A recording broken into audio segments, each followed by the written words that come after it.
오늘은 지금은 신앙의 변화가 필요할 때라는 제목으로 여러분과 함께 말씀을 드리겠습니다. 오늘 우리가 읽은 창세기 28장 야곱의 이야기인데 정말 너무나도 익숙하고 너무나도 잘 아는 말씀이죠. 이것은 야곱이 베델에서 경험한 신앙의 변화를 소개하고 있습니다. 야곱에게 있어서 베델은 특별한 자리였습니다. 그의 인생과 그의 신앙이 바뀌어지는 전환점의 장소이기도 했습니다. 그는 늘 무엇인가 움켜쥐고 싶은 그였지만 언제나 빈손으로 머물러 있을 수밖에 없었습니다. 그는 장자가 아니었기 때문에 늘 밀렸습니다. 그러다가 치밀한 계획 가운데서 아버지를 속이고 형을 속이고 장자의 축복을 가로채게 되었습니다. 그런데 그 일로 말미암아 아들의 특권까지도 잃어버리고 집에서 쫓겨나게 되었고 도망자의 신세가 되었습니다. 그는 어머니에게 들은 외삼촌이 살고 있다는 하란 땅을 향하여 가다가 루스라고 하는 허벌판 광야에서 첫 밤을 맞이하게 되었습니다. 그는 하늘을 지붕 삼고 돌 베개를 베고 누웠습니다. 그러나 잠이 쉽게 올 리가 없죠. 불확실한 미래에 대한 생각으로 뒤척이다가 겨우 잠이 들었는데, 그런데 그 순간 하나님이 그에게 찾아오신 겁니다.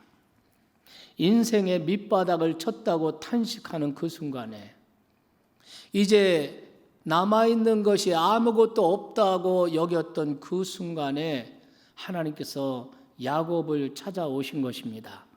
12절 말씀에 보면은 꿈에 보니, 꿈은 구약시대에 하나님이 계시하시는 방식이었습니다. 그 꿈에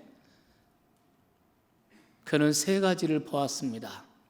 하늘 꼭대기까지 닿는 신비한 사닥다리가 보였습니다. 그리고 그 위에 하나님의 천사가 오르락 내리락 하는 것이 보였습니다. 그리고 사다리 그 위에 하나님이 서셔서 그에게 말씀하시는 소리를 듣게 되었습니다. 그 내용이 13절 14절입니다. 나는 야훼라, 나는 여호와라, 너희 조부 아브라함의 하나님, 너 아비 이삭의 하나님이라. 내가 이제 너와 함께 있어 내가 어디로 가든지 너를 지킬 것이다. 정말 아버지 이삭에게 말만 들었던 그 하나님을 직접 만나게 된 것입니다. 그 하나님의 말씀을 직접 받게 된 것입니다. 이것으로 야곱에게 새로운 삶의 전기가 마련되었습니다. 메마른 흙과 돌, 그 허벌판이 바로 하나님께서 함께 계시는 장소라는 것을 깨닫게 되었습니다. 이제는 자신이 어디를 가든지 하나님이 함께 해 주실 것이라는, 그래서 새로운 삶을 시작할 수 있을 것이라는 용기를 갖게 된 장소이기도 했습니다. 그렇다면 여러분, 베델에서의 이 특별한 체험을 통해서 야곱의 신앙과 삶에 어떤 변화가 일어났을까요?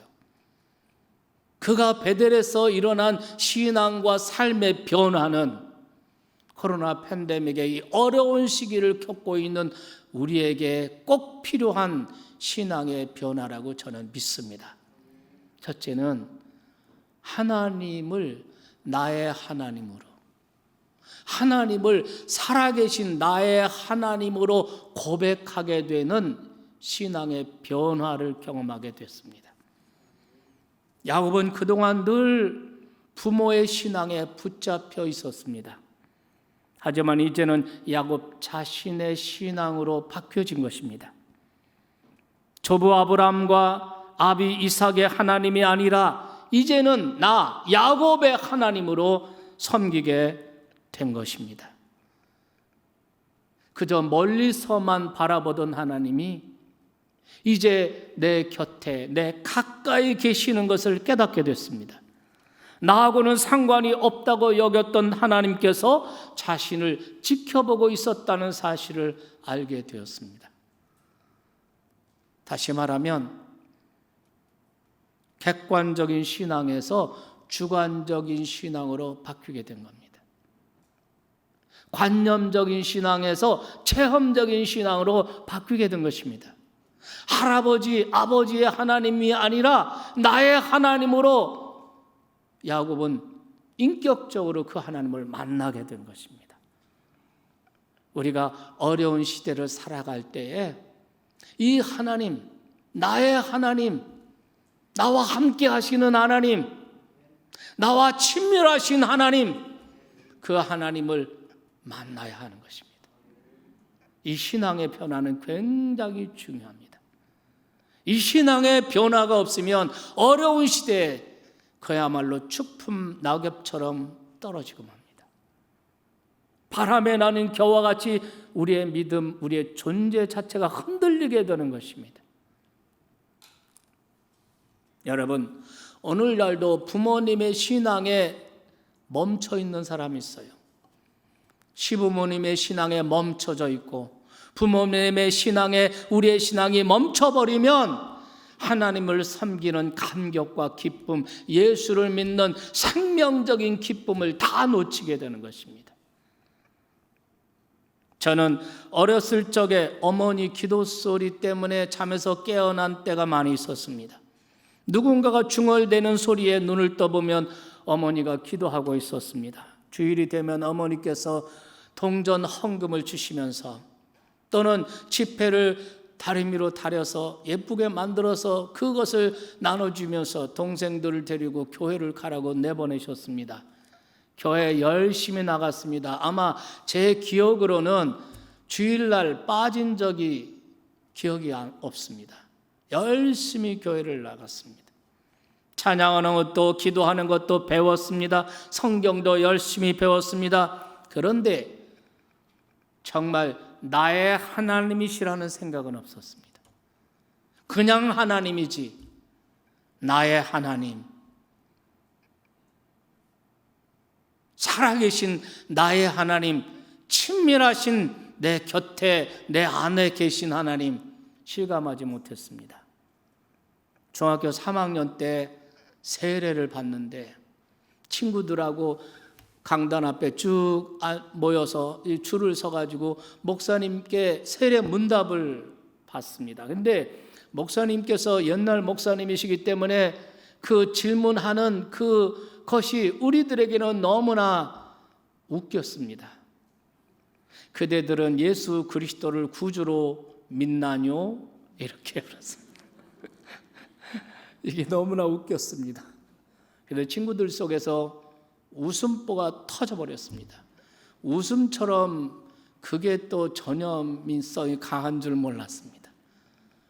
한 연하무명 이렇게 동무들과 세례 문답을 받기 위해서 서 있는데 누가 하나 웃음보가 킥 터졌는데 그냥 웃음을 참을 수 없어요. 그렇게 제가 세례를 받은 사람입니다.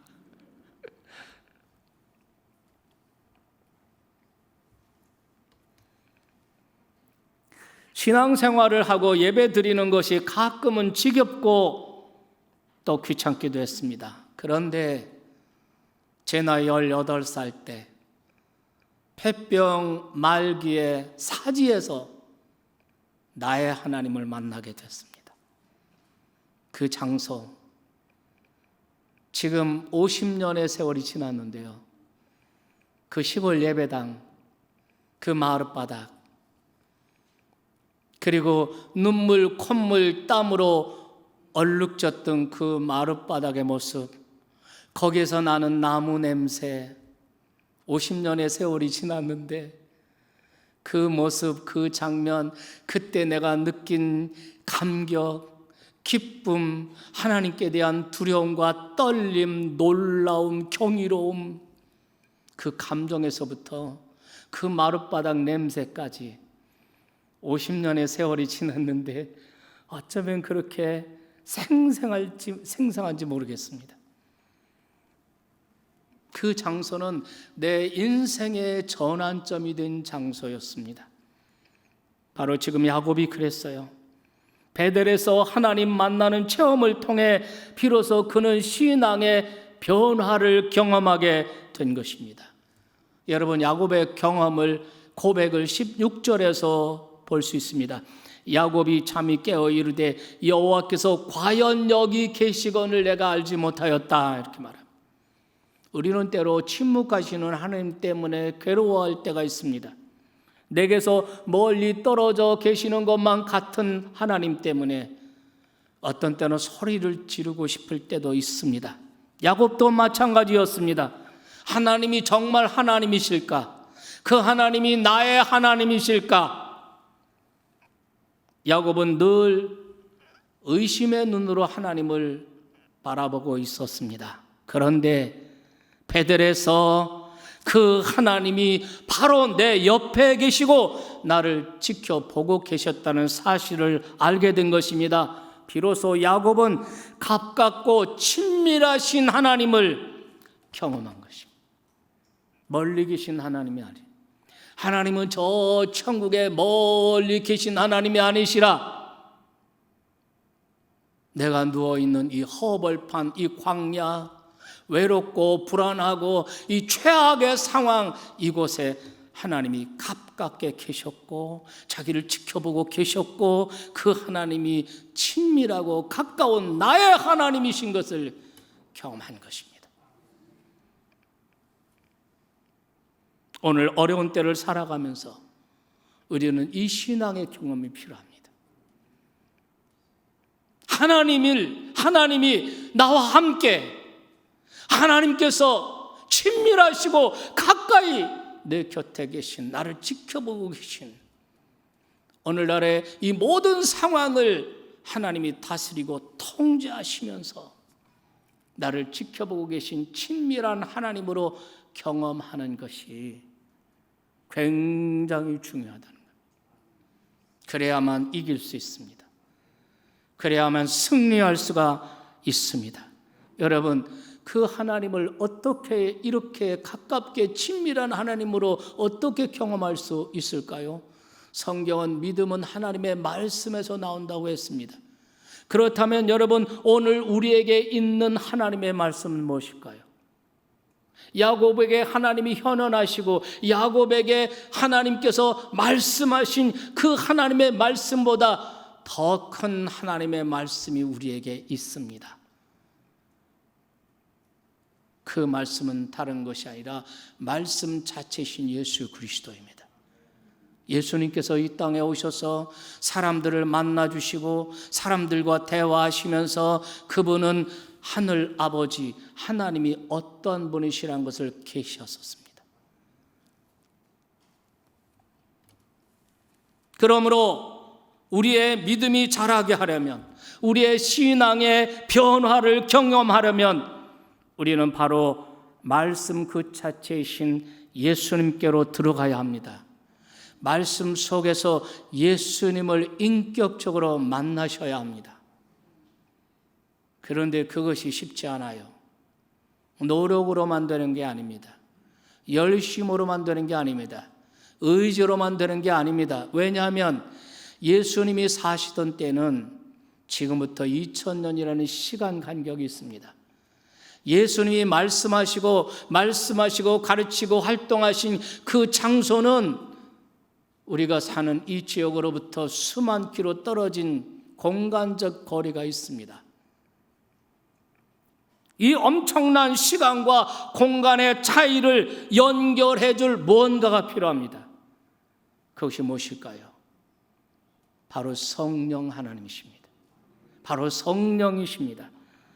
지금도 살아계신 하나님의 영이신 성령께서 우리에게 오셔서, 우리에게 찾아오셔서 2000년 전 예수님께서 제자들에게 하셨던 그 말씀을 오늘 나에게 해주시고 4000년 전 아브라함과 야곱에게 하셨던 그 약속의 말씀을 오늘 나에게 해주시는 분이 성령이십니다. 2000년, 4000년의 시간과 공간을 연결해서 오늘 내가 인격적으로 하나님을 만나고 그 하나님의 음성을 내가 듣고 나에게 주시는 말씀으로 받게 하시는 분이 성령이십니다. 뿐만 아니라 우리가 모여서 예수 그리스도의 이름으로 하나님을 찬양하고 예배하고 말씀을 듣고 함께 기도하는 이곳에 성령이 임재하시고 성령이 우리들 가운데 운행하셔서 우리가 하나님의 임재를 경험하고 느끼게 만드시고 거기서 하나님의 음성을 듣게 하시고 믿으시기 바랍니다. 여러분, 이것이 야곱이 경험한 친밀한 하나님을 오늘 우리도 동일하게 경험할 수 있는 이유가 되는 것입니다. 성령의 역사하심 때문에. 믿으시면 아멘 합시다. 지금 우리에게 정말 필요한 것은 이런 신앙의 변화가 필요합니다. 멀리 계신 하나님이 아니라, 저 천국에 계시는 하나님이 아니라 오늘 우리 곁에, 우리가 어려움 당하는 이 삶의 현장에 나와 함께 나를 지켜보시며 역사를 통제해 나가시고 다스리시는 이 친밀하신 하나님을 성령의 역사로 여러분 모두 경험하시기를 주님의 이름으로 축원합니다. 두 번째 변화가 있습니다. 그것은 야곱이 하나님에 대한 두려움, 경외감을 갖게 되는 신앙의 변화를 경험하게 됐다는 거죠. 야곱이 하나님의 말씀을 통해서 하나님과 친밀한 하나님을 만났고 또 그와 함께 또 다른 경험을 하게 됩니다. 그것은 하나님께 대한 두려움, 이 경외감이 생긴 겁니다. 그래서 17절 말씀에 보면은 이에 두려워하여 이르되 두렵도다 이곳이요 그랬어요. 두려움은 진정한 신앙의 시작이라고 할 수 있습니다. 진정한 신앙의 변화는 하나님에 대한 두려움에서부터 시작하는 겁니다. 두려움이라는 것은 경이로운 어떤 경험을 했을 때 우리의 마음에 나타나는 마음의 자세를 말하는 것입니다. 나하고는 비교할 수도 없는, 나하고는 질적으로 다른 거룩하신 인격, 거룩하신 그 하나님, 그 존재가 내 곁에 계시다는 것, 내가 있는 이 현장에 그분이 임재하신다는 것, 그분이 가까이 오시는 것을 느끼는 순간에 나는 그 하나님 앞에 두려움의 태도를 갖게 되는 것입니다. 모세가 호렙산에서 불꽃 가운데 하나님의 음성을 들었을 때 그는 두려워 죽은 사람처럼 엎드러졌다고 했습니다. 이사야가 성전에서 기도하다가 하나님의 거룩하심 앞에 그는 압도되어 화로다 나여 망하게 되었도다 부들부들 떠는 모습을 볼 수 있습니다. 이거는 하나님은 나하고 질적으로 비교할 수 없는 거룩한 인격, 그 살아계신 실존하는 인격을 내가 느끼는 순간 나는 하나님에 대한 두려움과 경외감이 일어나게 되는 것입니다. 그래서 이것이 진정한 신앙의 출발이에요. 네. 여러분은 코로나 바이러스를 두려워하십니까? 그것 때문에 예배하는 일을 소홀히 하고 그것 때문에 여러분이 정말 삶의 위축을 받으십니까? 코로나 바이러스가 문제가 아니라 여러분 하나님에 대한 두려움, 하나님에 대한 경외감이 일어나기를 주님의 이름으로 축원합니다. 그래서 잠언 기자는 말하기를 여호와를 경외하는 것이 지혜의 근본이라 그랬어요. 구약 외경서인 집회서에 보면은 이런 말이 있어요. 주님을 두려워함이 주님을 사랑함의 시작이며 주님에 대한 사랑의 시작은 믿음이다 그랬습니다. 진정한 신앙은 평안이나 위로에서부터 시작되는 것이 아니라 하나님에 대한 두려움에서부터 진정한 신앙이 시작되는 거예요. 왜 우리가 오만방자하고 왜 우리가 함부로 인생을 삽니까? 하나님을 두려워함을 잃어버렸어요. 하나님을 경외함이 없어져 버렸어요. 그래서 하나님 앞에서, 하나님 목전에서 거짓말하고 미워하고 싸우고 욕심부리고 죄짓고 인생들이 그래서 사는 겁니다. 아예 하나님이 없다고 생각하고 없다고 믿는 유물주의자들, 공산주의자들은 양심에 거리키는 게 없습니다. 자기들 목적을 위해서는 사람을 죽이고 어떤 짓을 해도 그게 유물주의자, 공산주의자들의 모습인 것입니다. 우리는 하나님의 존재를 믿습니까? 그 하나님을 인격적으로 만나고 그 하나님을 경외하고 두려워하는 하나님의 백성들이 되시기를 주님의 이름으로 축원합니다. 이런 변화가 일어나게 됐어요. 우리도 야곱처럼 하나님에 대한 두려움으로 시작된다면, 그런 신앙을 갖게 된다면 오늘 이 많은 유혹과 도전 앞에서 사람을 두려워하는 것이 아니라 하나님을 두려워하게 되는 것입니다. 또 하나 야곱이 변화된 것이 있습니다. 자기의 인생, 세 번째, 자기 인생의 주도권을 하나님께 맡기는 신앙의 변화를 경험합니다. 그는 과거에 내가 어떻게든 움켜쥐고 탈취하려고 하는 이런 사람이었습니다. 그런 인물이었습니다. 그러기 위해서 그는 노력을 했습니다. 자신만의 노력과 전략이 필요했습니다. 아버지 이삭을 속이고 장자권을 빼앗는 그 모든 것에 그런 의욕, 그런 열정, 그런 마음, 그리고 그것을 이루기 위한 모든 치밀한 계획들, 이 모든 것이 사실은 인생의 주도권을 자기가 쥐어보고자 하는 그런 노력들이었던 것입니다. 그런데 야곱이 베들에서 살아계신 하나님을 만나게 되는 순간, 내가 아무리 노력하고 아무리 발버둥치고 아무리 수고해도 하나님이 축복하지 않으시면 아무것도 아니라는 사실을 야곱은 알게 되었습니다. 그래서 야곱은 이제 인생의 주도권을 하나님께 맡기는 것입니다. 하나님께서 자신의 인생을 이끌어 가시도록 주인의 자리를 하나님께 이양해 드리는 것입니다. 여러분, 이 말은 오해하시면 안 됩니다. 인생의 주도권을 하나님께 맡기고 하나님께 주인의 자리를 내준다고 해서 나는 이제부터 아무 일도 하지 않겠다, 이런 뜻이 아닙니다. 생각도 안 하고 움직이지도 않고 아무 노력도 하지 않겠다, 이런 뜻이 아닌 것입니다. 오히려 내가 하나님 안에서 생각하고 하나님의 뜻 가운데서 움직이고 하나님의 계획 안에서 꿈을 꾸고 계획을 세우고 추진해 나가겠다는 적극적인 태도인 줄 믿으시기 바랍니다.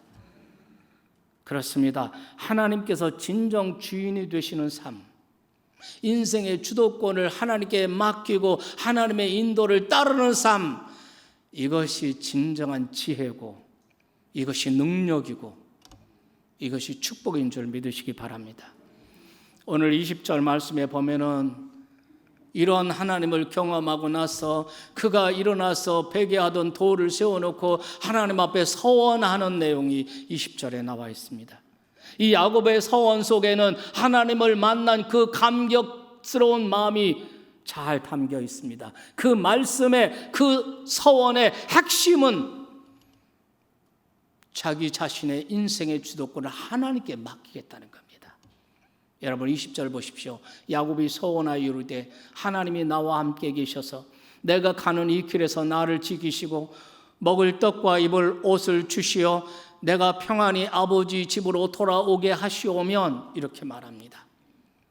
여러분, 이 말씀을 잘 읽어보면 행위의 주체가 더 이상 내가 아니에요. 하나님이십니다. 행위의 주체가 하나님이십니다. 가령 이런 말입니다.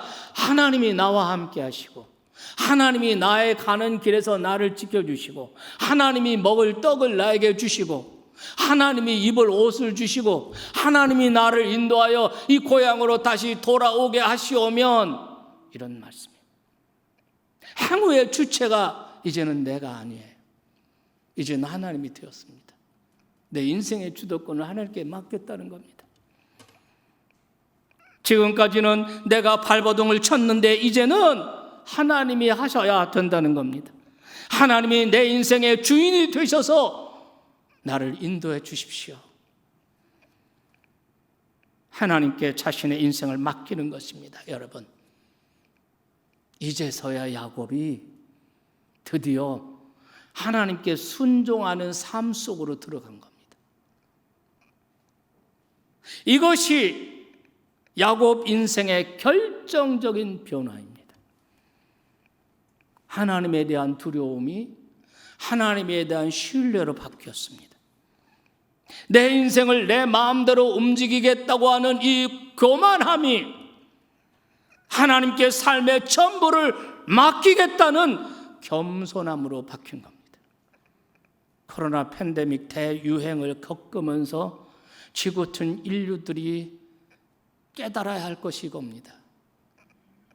인간이 주인이 아니에요. 인간이 주도권을 잡고 역사를 이끌어가는 게 아니에요. 하나님이십니다. 하나님이 역사의 주인이세요. 하나님이 주도권을 갖고 계세요. 이것을 깨달아야 돼요. 내 마음대로 살겠다는, 내 뜻대로 살겠다는 교만함을 내려놓고 이제는 하나님께 순종하는 삶을 살겠습니다. 하나님 겸손함으로 우리의 신앙의 변화가 일어나야 된다.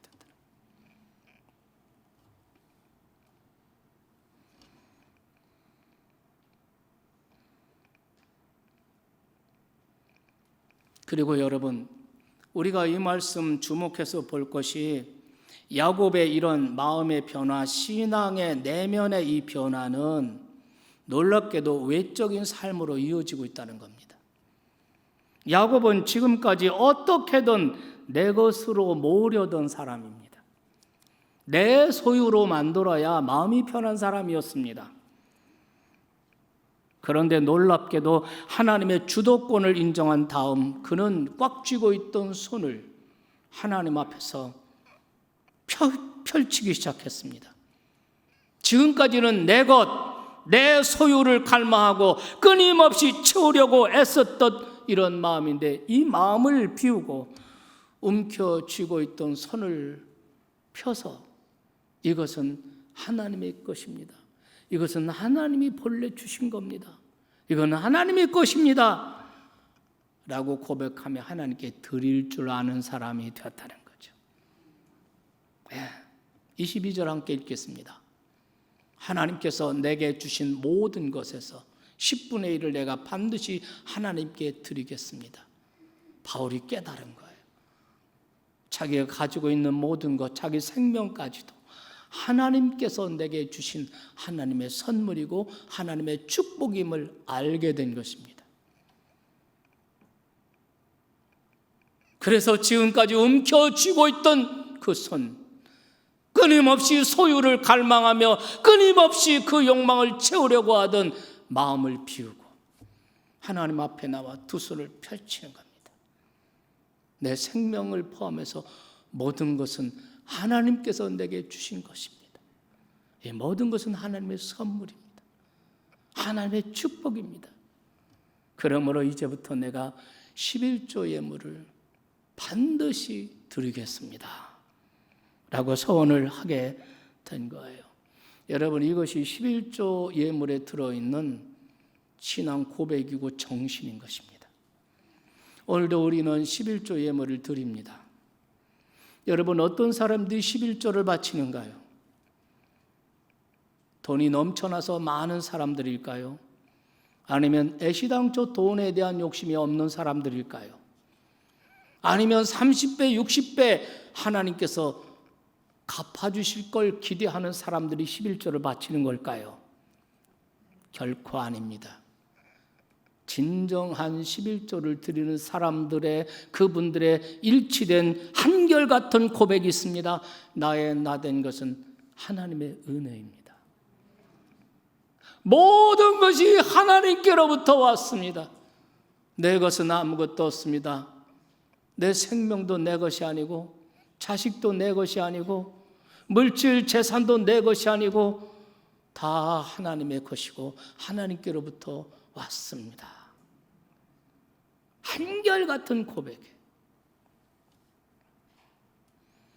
이렇게 가슴으로 고백하며 하나님의 은혜, 하나님의 사랑에 감사할 줄 아는 사람이 11조를 바치는 겁니다.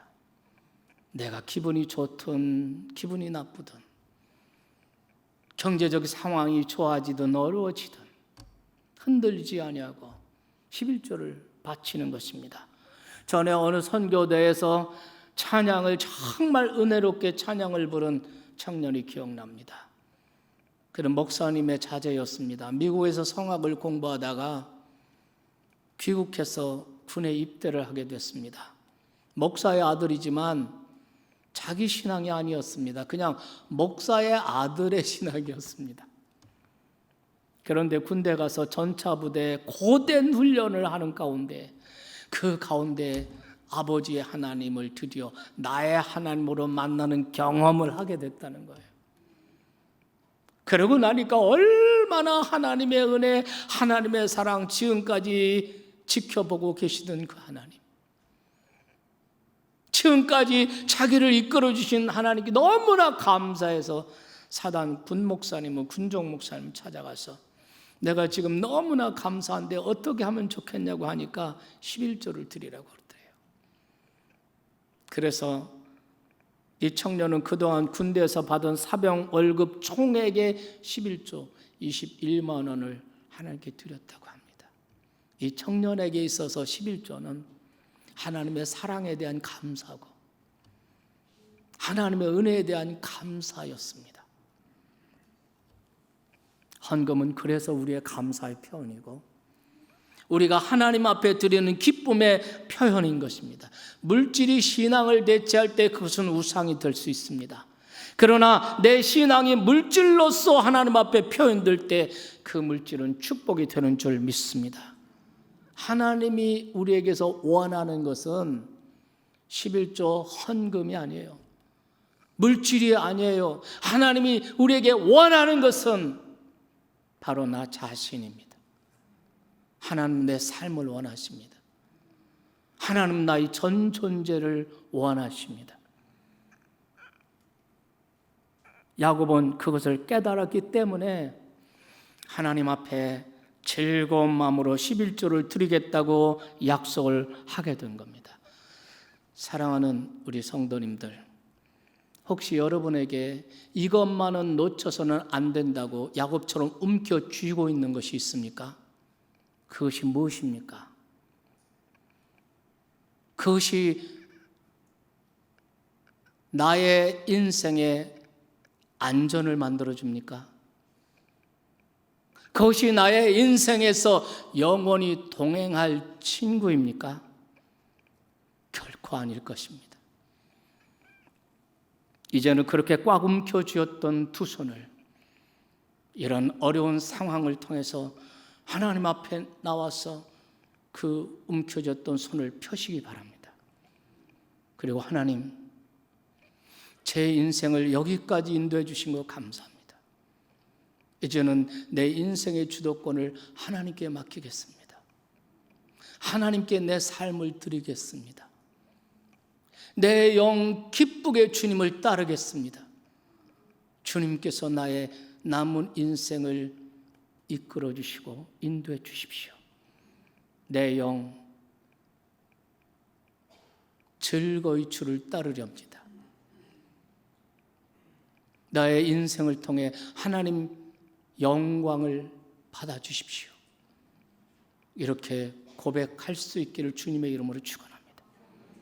이런 코로나 팬데믹 상황에서 정말 우리의 신앙이 점점 억압을 당하는 이러한 사회적인 이러한 시대를 우리가 맞이하면서 우리에게 정말 필요한 것은 이런 신앙과 삶의 변화가 아닐까, 저는 그렇게 생각합니다.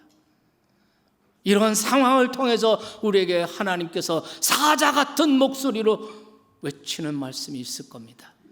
그는 바로 우리의 신앙과 삶의 변화를 하나님은 촉구하고 계시다는 거예요. 이 음성을 들으셔야 돼요. 귀 있는 자는 성령이 하시는 말씀을 들을지어다. 그런 성도들이 다 되시기를 주님의 이름으로 축원합니다.